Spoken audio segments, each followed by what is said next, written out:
Dan, tell us a little bit about you, your family, and what brought you to Nepal.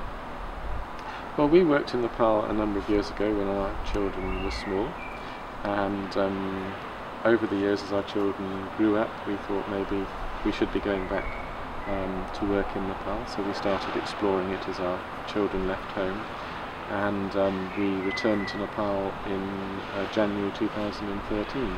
Philippa works at KISK as a teacher, and I went to network in palliative care and to see how I could be involved in palliative care within Nepal, helping to develop palliative care there.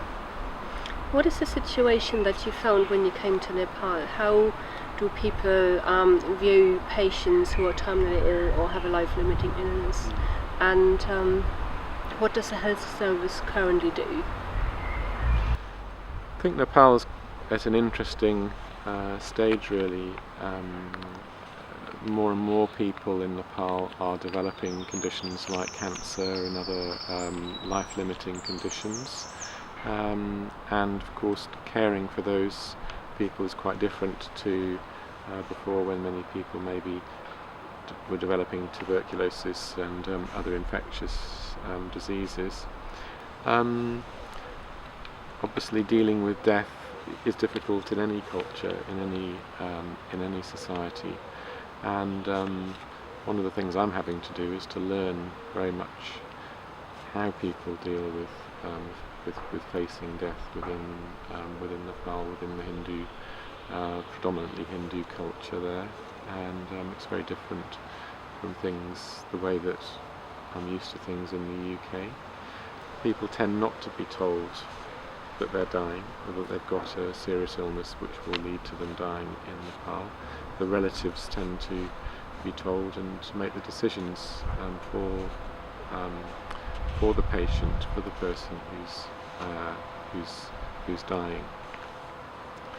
And so my Nepali colleagues are looking for ways of actually providing palliative care within that context, and what are the cultural ways of actually involving patients more in knowing about their diagnoses, and trying to bring in this understanding that palliative care isn't about helping people to die well only, but is actually helping people to live life to the full, whilst they have a life-limiting illness. And so training is one side. Also, we've been working with Nepali colleagues in developing a strategy for palliative care for Nepal, looking particularly at how models of palliative care can be developed for remoter areas in Nepal as well. And the Nepali government is working with you on that strategy. They're very interested in that work. Yes, so I'm working with Nepali colleagues, working in many different contexts in Nepal, and with the Nepalese Association for Palliative Care.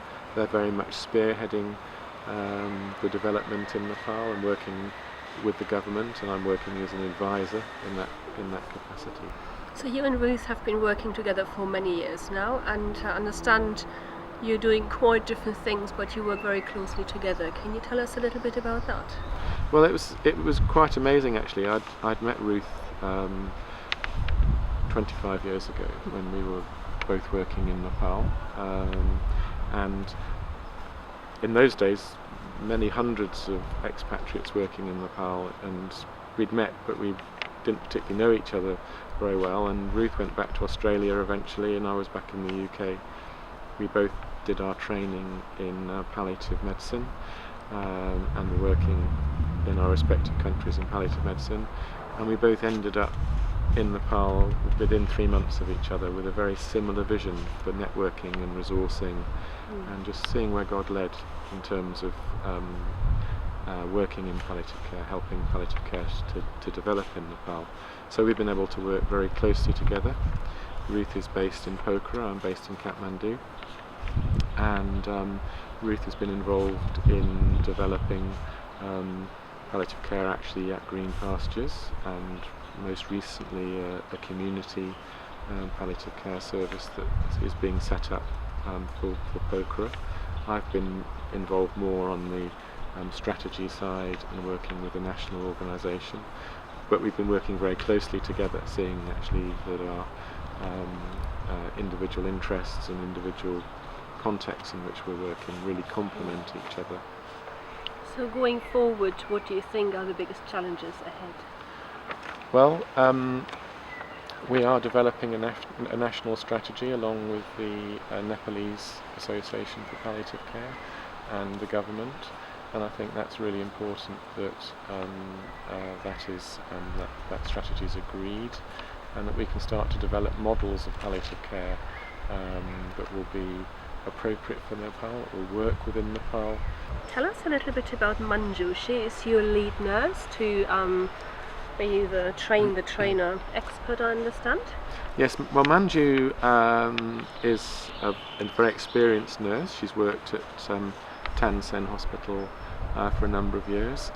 The plan is that Manju will become a resource person for mission hospitals, particularly within Nepal. So for Tan Sen Hospital, where she'll be based when she's finished her basic training, but also the other mission hospitals, including Green Pastures Hospital in Pokhara as well. So then Ruth recently was invited to do a presentation to some local churches who were interested in learning more about palliative care. Can you tell us a little bit about that? That's right.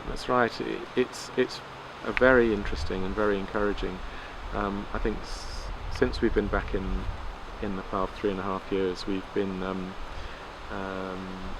often people in the churches have spoken to us about their real wish to be involved in the community and serving the community, and palliative care has come up many times. Caring for older people has come up many times as being something people are developing a heart to do.